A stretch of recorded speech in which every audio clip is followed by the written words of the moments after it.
Hey, what's up guys? Austin here, back with another episode of Study the Greats. And in this one, we're going to be taking a look at a pretty interesting fill concept from an old Peter Erskine solo video where his playing was just phenomenal. So let's go to the computer, we'll take a look at what he's doing, and we'll see if we can break it down. Alright, I'm sure a lot of you guys have seen this solo already, but if you haven't, definitely go watch the full thing after this video because it's really incredible. But let's go ahead and watch a couple examples of how he applies this concept inside a solo.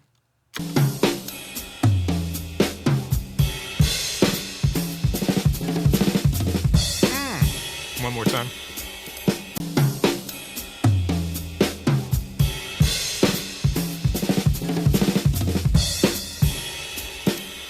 All right, cool. So let me find another example here. All right, here we go.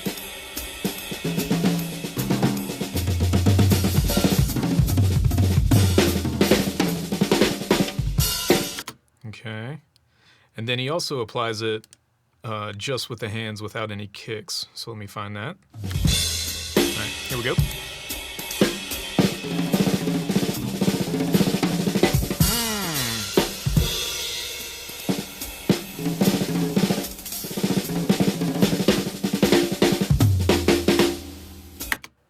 That's pretty cool, right? Okay, so I'm not going to do a transcription for this because Terry Branham already did it over on Drummer World. He transcribed this entire solo, so I definitely encourage you guys to go check that out if you're interested in seeing the transcription. But let's go ahead to the kit, and we'll break this thing down and see what we can do with it. Alright, so the first thing you need to understand about this concept is that it's all based on eighth note triplets. And in the first example we looked at, he incorporates the kick drum into the fill. So the basic underlying pattern for that is just right, left, kick, orchestrated as triplets. And that's pretty simple. Most of us know that one, so I'll show you an example of that. 1, 2, 3, 4.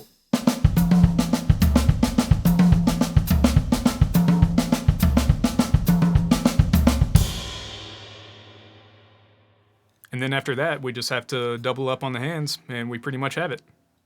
1, 2, 3, 4.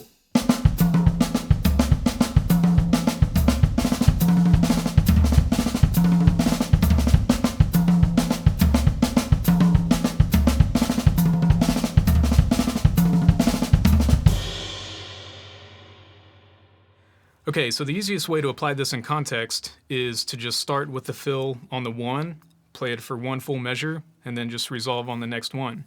And it sounds best if you lead into it with an upbeat kick before you start the fill. Okay, so I'll show you an example of that. 1, 2, 3, 4.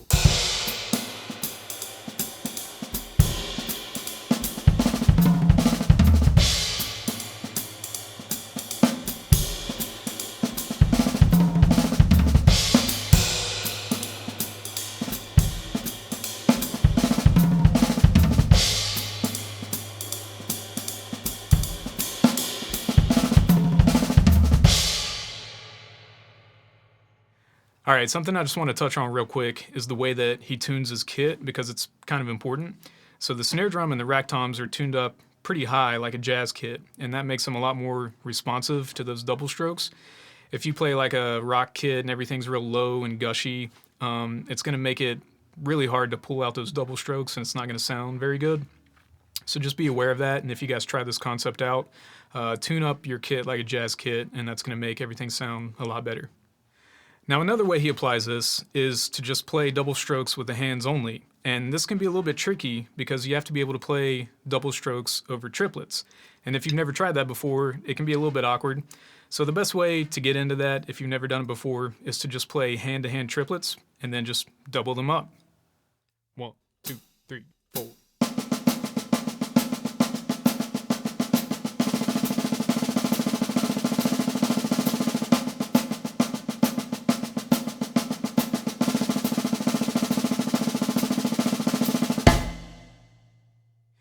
And then once you have that going, you can start to orchestrate it around the kit, playing 2 notes per drum. 1, 2, 3, 4.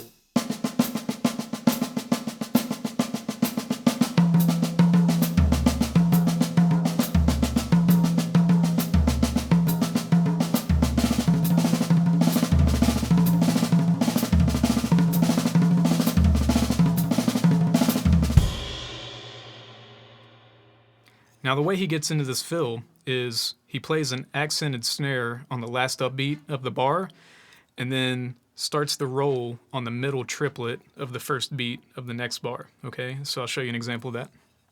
1, 2, 3, 4.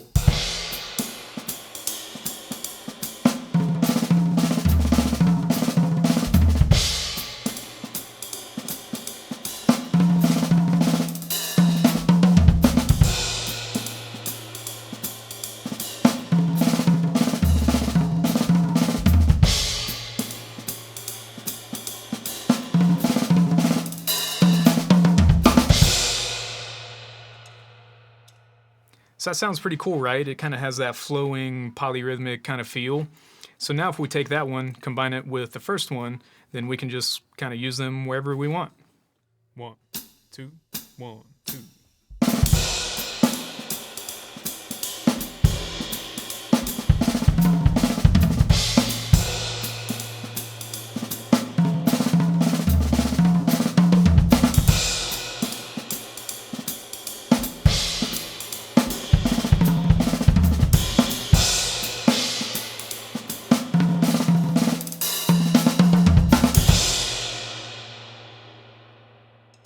Alright guys, so that gives you a couple new things to try out. If you play jazz or fusion a lot and your kit is tuned in a way that's conducive to being able to execute this concept, definitely try it out because it's a cool one to have in your arsenal and it sounds pretty good.